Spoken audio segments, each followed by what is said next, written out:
Hi guys, my name is Madison, and originally I had chosen debate number two, side A, that diplomacy is indeed an effective tool to address world problems. Um, Looking through that debate, it feels like everybody sided with side A in the affirmative, and that there was nobody who really disagreed that diplomacy was not an effective tool. So I decided to reach into debate number three, side B. I think I'm going to. There were quite a few people who had addressed this, but I think I'll talk to Sarah Winkleman if that's okay, and share why I think that U.S. intervention should not be ruled out as a whole. So I agree with Sarah that generally U.S. intervention is definitely not the best idea, but I don't think that it should be off of the table completely. The world that we live in is changing faster than I think we can keep up with.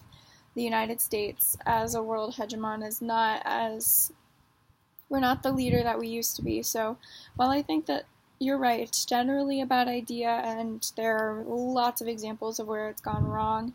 I think it should still be an option, just like diplomacy should always be an option. You should have a grab bag of options, and I think diplomacy and intervention should also be in there. So, like you said, you're right. We do draw blurry lines in where we intervene, which is also something to consider. We should definitely be more precise about the lines that we're drawing for intervention.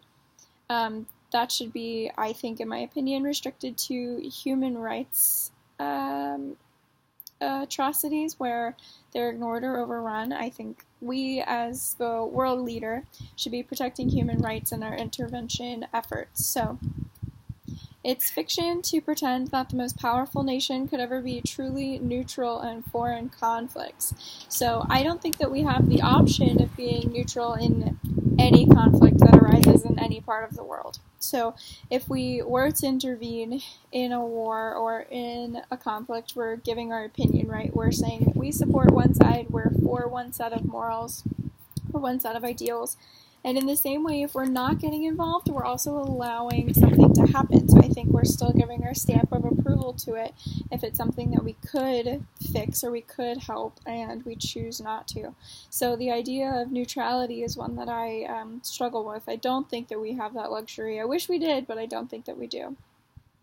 For example, the 500,000 deaths in the Syrian civil war, President Obama, in his administration, his position to Bashar al-Assad was pretty unmoving during his term on the grounds that he thought it was better to, quote, do no harm.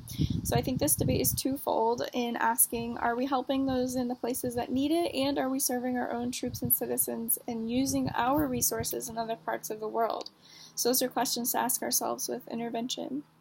According to Pew Research polls, anti-Americanism is actually at an all-time high as of 2013 for historical data, even with the last administration's push for less or more strategic involvement. So even when they tried not to get involved, other places still hated us, obviously, for our ideals and our past involvement. So why would we not consider defending the citizens on the ground that are caught in the middle, since we're already here where we are?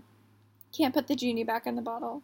At the thought of any intervention in Russia or Assad's indiscriminate willy-nilly attacks on citizens and their infrastructure, recently they've attacked hospitals, churches, and funerals in recent times.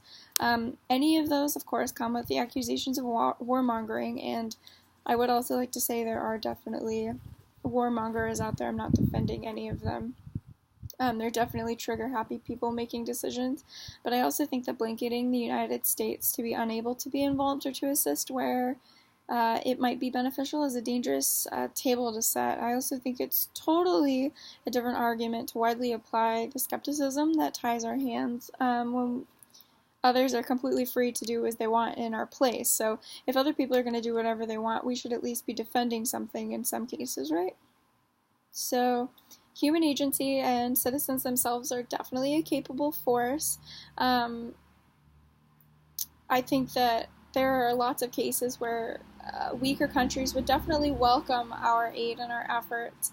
So I think the key there in intervention is being that we are aiding them in their own efforts, and that we're not trying to impose anything on them, right? We're defending human rights as a whole, not for resources, not for land, not for personal gain like in past ideas. I think we should try and get an international coalition. I think it could be U.S. led, but I think the United Nations should be more involved, and the U.S. should support their human rights pushes.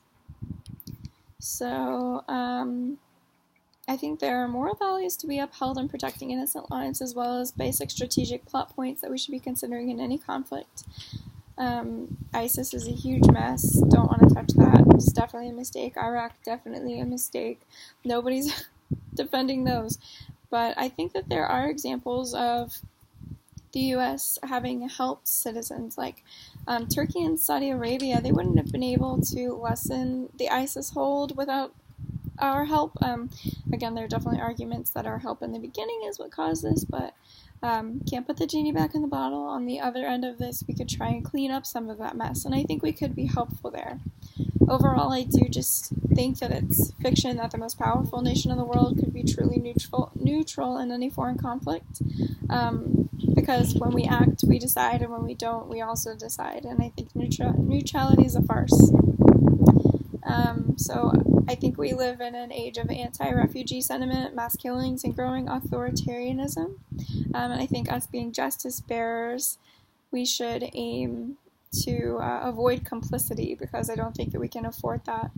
So while we should definitely reevaluate how these interventions are done, and most definitely change those, I think supporting the culture and the people on the ground to help them whenever we can is still a good thing. And I think we should fight as a sovereign nation to always protect human rights. And I think we should be using human rights as our litmus test for action or inaction, period. So thanks for listening, Sarah. I thought you had really good points. I definitely agree with you. I just think we should leave our options open.